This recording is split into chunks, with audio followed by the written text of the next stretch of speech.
আমাদের নেতা বিএনপির ভারপ্রাপ্ত চেয়ারম্যান জনাব তারেক রহমান 5ই আগস্টের পরে কিন্তু 31 দফা দেননি।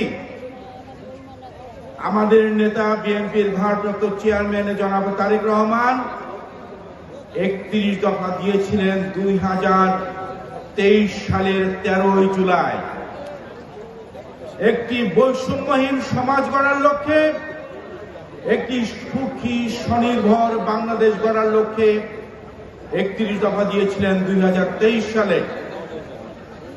এই 2023 সালে 31 দফা দেওয়ার আগে আমাদের নেতা বিএনপির ভারপ্রাপ্ত চেয়ারম্যান জনাব তারেক রহমান 2018 সালে বিএনপির ভারপ্রাপ্ত চেয়ারম্যান হিসেবে দায়িত্ব নেওয়ার পরে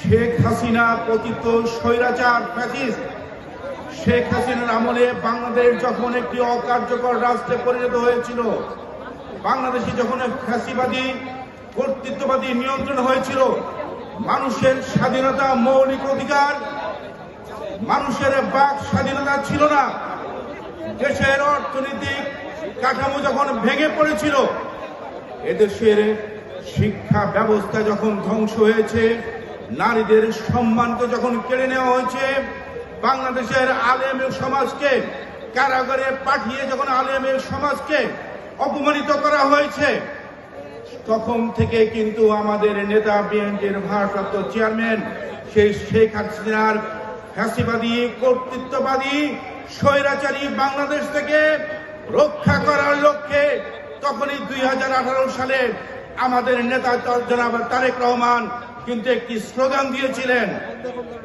আপনাদেরকে মনে আছে সেই স্লোগানটি কি? সেই স্লোগানটি ছিল টেক ব্যাক বাংলাদেশ। আসুন সেই স্লোগানটি আমরা আবার ধরি, take back Bangladesh, take back Bangladesh.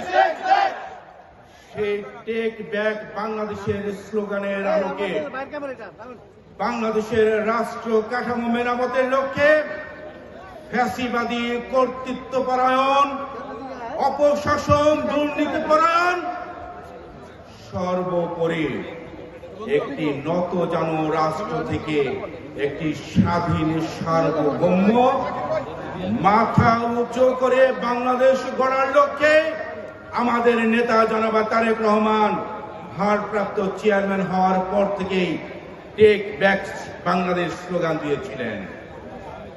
31 দফা আমাদের নেতা জনাব তারেক রহমান কেন দিয়েছেন?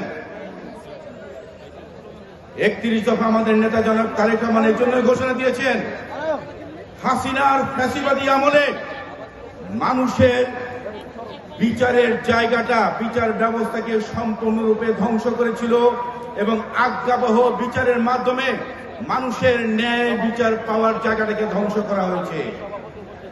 বাংলাদেশের মানুষের মৌলিক অধিকারগুলোকে কেড়ে নেওয়া হয়েছে।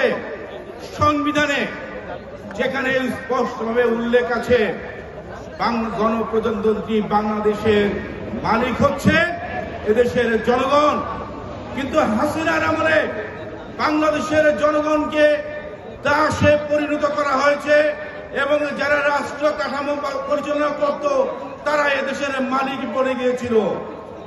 হাসিনার আমলে মানুষের বাক স্বাধীনতা কেড়ে নেওয়া হয়েছিল।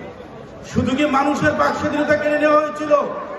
আপনারা খেয়াল করে দেখবেন, পবিত্র জুম্মার দিনে ইমাম সাহেবরা যখন মসজিদের খুতবা দিতেন, তখন আওয়ামী লীগের নেতারা গিয়ে ইমাম সাহেবদের হাতে তারা একটি স্ক্রিপ্ট ধরিয়ে দিত যে এর বাইরে কোনো কিছু খুতবা দেওয়া যাবে না।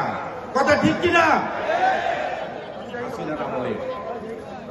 বাংলাদেশের শিক্ষা ব্যবস্থাকে সম্পূর্ণরূপে ধ্বংস করা হয়েছে।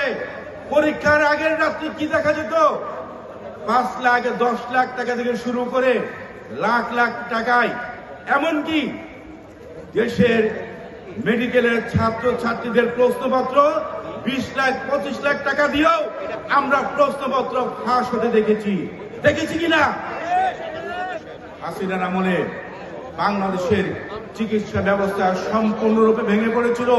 শুধু কি তাই, কারোর যদি একটু জ্বর থেকে অন্যান্য কোনো যদি অসুখ বিসুখ হতো, সাথে সাথে ভারতীয় ভিসা লাগিয়ে ভারতে চলে যেত। তাহলে বাংলাদেশে তো হসপিটাল কেন? হাসিনা বলে বাংলাদেশকে সিন্ডিকেটের রাষ্ট্রে পরিণত করা হয়েছে। যে সিন্ডিকেটের পৃষ্ঠপোষক ছিল সরাসরি শেখ হাসিনা। সিন্ডিকেট করে দ্রব্য মূল্যের দাম মানুষের হাতের নাগালের বাইরে নিয়ে যাওয়া হয়েছিল এবং মানুষের নাবিশ্বাস তৈরি করে রাখা হয়েছে। মানুষ দুবেলা ঠিক মতো তারা পেট ভরে তারা খেতে পর্যন্ত পারে না।